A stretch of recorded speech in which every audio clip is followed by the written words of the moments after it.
U equal to half C1 V square plus half C2 V square plus half C3 V square.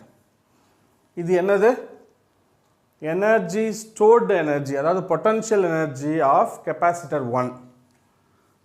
அப்போ நான் U equal to இந்த value நான் என்ன எடுத்துக்க போகிறேன்? U1 எடுத்துக்க போகிறேன்.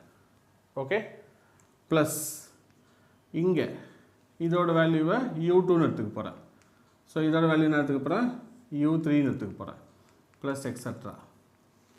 அதாவது கெப்பாசிட்டர்ஸு கனெக்டட் இன் சீரீஸாக இருந்தாலும் சரி, பேரலாக இருந்தாலும் சரி, எனர்ஜி என்னவாக இருக்கும்?